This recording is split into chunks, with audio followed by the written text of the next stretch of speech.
So, hi everyone, Sebastian, welcome back in another video. So in today's video I'm going to do a monster analysis onto GEORGELATO. One of my favorite monsters ever, probably the best one for this season, and he is going to be the Tails monster. Now, I have to say that for this monster, I'm actually trying to get a rank 1 monster instead of the usual rank 0, to then get the rank 2 with the tokens. So keep up your gems for this monster. This is the very first time I'm actually trying to get a monster instantly ranked up, because this monster is very worth it. I guess not too. I really like it. Maybe other people won't like it as much as I do. Um, but I genuinely really like this monster and feel like he is pretty neat. So let's read the lore. Meet GEORGELATO. He's the sweetest citizen of Moss Town, or so he likes to think. He's also the coolest, and that may be true. Almost as cool as Deadly Cool. Even C. What? Even okay. C. What's always been GEORGELATO's problem? The image of himself inside his head doesn't match reality. He always tries to be immensely nice and cool, but every time he tries to do something for someone else, he ends up brain freezing them, which is most definitely not nice. Okay. I guess he looks pretty cute. He is a nice enough design if he wasn't melting. But honestly, I don't blame him for melting down, because I genuinely am melting down too. There's 14 degrees Celsius out here. So yeah, I mean, the temperature is pretty high. I would quite literally need a monster like this. Anyways, um, so let's start by reading the stats. Here's the skill sheet, by the way. He is the very first monster of this season to actually have tier 4 skills. Of this era, not season, but yeah, you get the point. So he has a life of 140,848, which is kind of on the lower end of monsters, but since this is a new era, it's a pretty high life stat overall, but for the new era, it's pretty low. He has a power stat of 10,505, which is pretty low too. He has a really high speed of 8,558, which on my head I can't recall if it's the fastest or not. I just know the fastest monster in the game right now is the Parabot, which has 8,800 speed. I guess this monster is very fast. He is faster than every other Blossom monster, yeah. So I guess this is a thing. Then trait-wise, first of all, he's water element. He doesn't have any other element, which is something I really like. Anyways, he's trait. He has an evolved trait. A rank 0, he has Abomination, which could be a disadvantage knowing of Serpentex and Enhancer. But honestly, it doesn't really matter. You'd be going. This monster is a counter to those monsters anyways. You'll see in a second. But at rank 1, you get immune to freeze to yourself. At rank 3, this is the very first time we see this. You get Cold Blood as a trait. Cold Blood is basically, it bypasses Taunt and Mega Taunt, so that means there's a Mega Taunt monster on the enemy team, you can ignore it. It's basically like a nerfed out Pierce. And it's very, very good, especially on monsters like this, which this monster is a Denier, by the way. I love this monster a lot. And then at rank 5, the freeze immunity becomes area, and you also get a Pyrophobic Shield for 3 turns, which that by itself is very good. 3 turns Pyrophobic Shield, it's definitely amazing. Yeah, and unless there's an enemy fire attacker or a Pierce monster, you're good. You can run this monster with a dodge area attacker and a taunt monster, and you'll still be protected with the shield. Yeah, I guess this monster has this potential.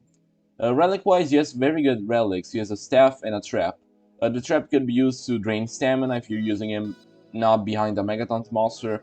And if you're using him behind the Megataunt monster, you can use Monster Trap to recover stamina, which is always nice. And then staff, you can run. There's a lot of options to have good stamina recovery staffs, so that's good for sure. What? Okay, his books are Undead, Good Legions, and Evil Legions. Like, is he good and evil? I mean, with the description, it kind of makes sense, but we'll see later. All right. Yeah, it makes sense because he thinks he is good, but he doesn't do much good. Alright, let's read his basic attacks. Good but wrong, yeah, just making you understand. Low water damage to an enemy, damage reduction to an enemy, doesn't really matter, it's not such a good skill.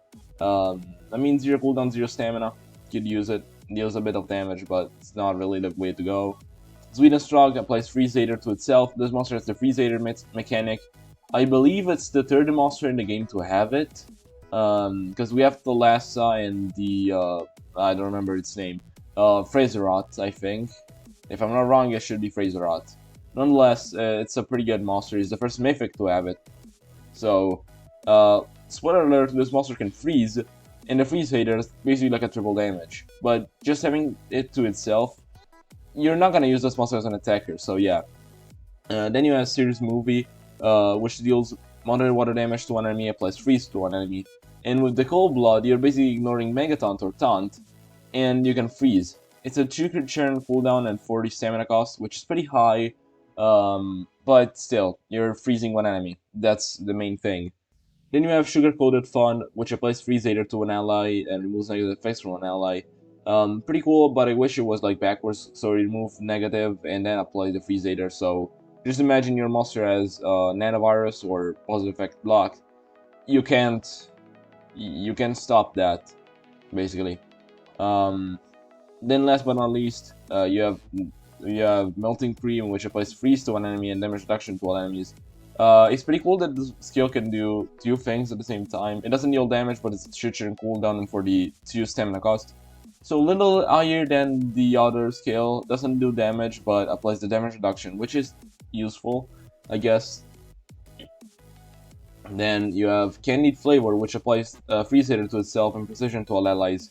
Not really worth it. 3 churn cooldown and 50 stamina cost, that's a lot too. So anyways, then you have Thawed Charisma, which deals low water damage to enemies and applies damage reduction, major damage reduction in days. That's very good. You can basically stomp down the damage of the enemy a lot. So yeah, that's very good.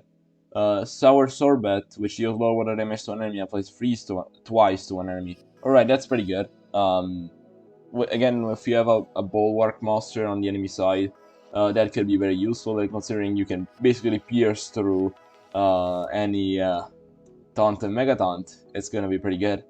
Then we get to tier 4 skills, which are mainly what you want to run, although there's some stuff that you can swap around, and yeah. So you have Sugar Rusher, which removes negative effects from all allies. That's very good by itself on a denier, and applies Freeze Eater and Precision to all allies. Precision is pretty good. The Freeze Eater, knowing this monster is a freeze monster, is very good. So, although the Churchian cooldown and 51 stamina cost is pretty high, it's definitely worth it. Then you have Mix and Mess, which applies freeze to an enemy, applies major damage reduction and damage reduction to all enemies.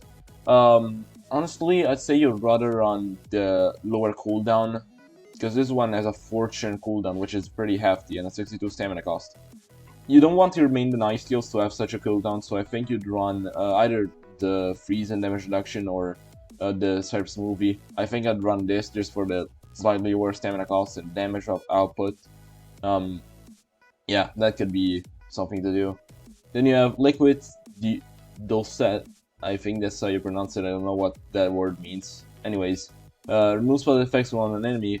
This monster can cleanse positive effects, although you don't really need it because, again, you practically have Pierce. And deals low water damage to an enemy and major damage reduction to an enemy. That's pretty good too. Okay, so you're lowering the damage of one enemy and removing positives, but you mainly want it for the positives, so yeah, that's basically it. And last but not least, you have Brain Freeze, which applies Mega Freeze and total damage reduction to an enemy. It's a 4 churn cooldown and 68 stamina cost. That's so high. So, although this is a very, very good skill, considering the trait, like I was saying about the Abomination. Oh, I need to see this. The ultimate. Okay, I'm gonna read the ultimate too because it's a concern. Which deals moderate water damage to all enemies and applies Mega Freeze to all enemies, activates all cooldowns on all enemies, and restores cooldowns on allies. That's very good too. It's a very good ultimate because you're restoring cooldowns, so means you can still freeze. And the fact that this monster is practically a pierce rate, and you can AoE Mega Freeze. Oh my god, I love this monster so much. Yeah, this is the Denier we've been waiting for a long while. So I was talking about before about the Abomination, how it's not a disadvantage, because you can just straight up, like, you start the game, there's a Serpentex on the enemy side, what you gonna do? Brain freeze. You just deny them for 2 turns, or with the single freeze, whatever you want to do. I'd rather say the brain freeze, because even if the freeze misses, you still have the little damage reduction, and they can't harm you, so that's very good. I have to say, this monster is really impressing me. I love this monster a lot. Um, he still is vulnerable to evasion, and we have Elvira and Pure Pandalf in the meta, which are really used for the evasion. And also we have some monsters like Kaizuo or Lamuna, which apply random positive effects, which could be like an evasion. So that could be also kind of annoying. But since this monster is single target denial, you can just deny the main threat when you start. Maybe it's an attacker, maybe it's like a control monster, whatever it is. It's very useful, so you can just deny whoever you want. And it's so good, like, you start off with whatever you want, right? Let's picture this, alright? There's a Serpentex, there's like Amania or whatever, and a Megatons monster, okay? Serpentex, you know, is going to kill you, and Amania is possibly not going to give the extra turn to Serpentex because of its AI. And you'd probably run an anticipation monster to counter that anyways, so you can like Mega Freeze the Serpentex, and you're free to go with your attacker next, and just... Oh my god, this monster is amazing already. Yeah, I am definitely going for this monster, and considering he is so damn fast, like, that's very good. You can also like synergize with, like, you're playing Freeze Aether, right? Let's imagine you go 2 times before your attacker. You can freeze and then apply Freeze Aether. Maybe your attacker has Pierce and you do an AoE, which destroys the monster that's the freeze. And that's again so good. Oh my god, I love this monster so much. You have a lot of possibilities. Yeah, you'd probably run Brain Freeze, Liquid Ducelet, and Sugar Rusher, and the Cyrus movie, or Melting Cream. Nonetheless, that's pretty good. You probably don't want to run the Fortune cooldown, 62 stamina, free scale. You'd rather run the lower cooldown, as I already said. Or the double freeze, which is, I guess, usable, but I think I'd rather have a lower cooldown for that. So yeah, that's amazing. It's all about the trait. If this monster didn't have such a good trait, he would have been, I guess, sort of used. I mean, he isn't too powerful, for sure. Yeah, he isn't like the most OP monster without the Cold Blood. But with the Cold Blood, my god, the things you can do with those monsters are amazing. So yeah, I guess this is it. The only the only thing I can say are a bit of a counter is, again, Cold Blood is not just straight up Pierce, and that you can't you have a lot of cooldowns, a really high cooldown. So that's a deficit of this monster, but I think he's still a huge monster that you should pick up. And that's all about it. So I hope you enjoyed this video. Again, prepare your gems for the Stills event. I'm already doing so. I'm telling you, I'm going to do multiple videos on the Stills event because this monster is so amazing. And yeah, that's it for this video. I hope you enjoyed, and I'll see you guys in the next one. Bye.